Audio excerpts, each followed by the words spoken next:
नमस्कार, माझे नाव कुमारी ईश्वरी महेश बागले. मी इयत्ता 4थी ब मध्ये शिकते. माझ्या गोष्टीचे नाव आहे बेलाच्या पानाचे महत्त्व. एका गावात एक गरीब ब्राह्मण राहायचा. तो प्रत्येक दिवशी रोज सकाळी 4 वाजता उठून देवाची पूजा व जलाभिषेक करायचा. पूजा करून त्यातून त्याला जे दान भिक्षा मिळायची त्यातच तो आपल्या गरजा भागवायचा. हा ब्राह्मण दयाळू पण होता. जेव्हा त्याला कोणी गरीब दिसायचा तेव्हा तो त्यांची सेवा व मदतही करायचा. मंदिरातून आता दान दक्षिणा कमी यायला लागला, ज्यामुळे ब्राह्मणाची परिस्थिती बिकट व्हायला लागली. आर्थिक परिस्थिती असल्या कारणाने ब्राह्मणी पण दुखी राहायला लागली. एके दिवशी ब्राह्मण नित्यकर्म करण्यासाठी नदी किनारी जात होता. तेव्हा तेथे सौभाग्याने माता पार्वती व शंकरदेव चालत होते. माता पार्वतीची नजर या गरीब ब्राह्मणाकडे गेली.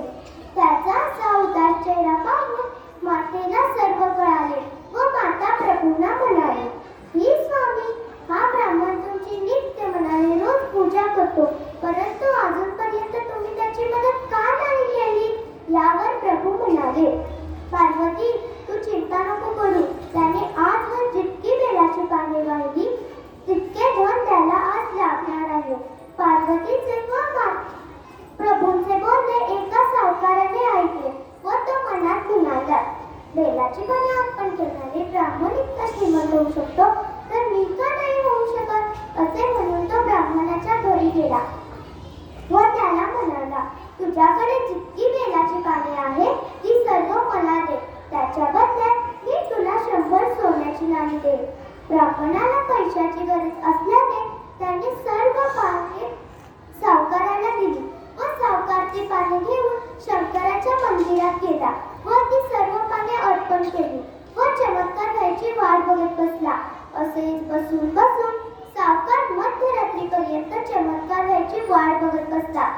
दुसरा दिवसही उजाडला, परंतु चमत्कार काही घडला नाही. त्यामुळे सावकाराला खूप राग आला होता. त्याने शिवलिंगाला बाहेर फेकण्यासाठी त्याचे दोन्ही हात लावले व त्याचे दोन्ही हात चिटकून गेले. सावकाराने हात सोडवण्याचा खूप प्रयत्न केला. त्याने शिवलिंगाची रडत रडत माफीही मागितली. तेव्हा ते शंकरदेव प्रकटले व त्याला म्हणाले, तू ज्या ब्राह्मणाकडून बेलाची पाने घेतलीस त्याला तू अजून 1000 सोन्याची नाणी दे, मगच तुझे हात मोकळे होतील. नेहमीप्रमाणे ब्राह्मण पाने घेऊन शंकराच्या मंदिरात गेला व त्याला सावकार रडताना दिसला. सावकाराने त्याला विनंती केली की तू माझ्या मुलाला इथे 1000 सोन्याची नाणी आणायला सांग.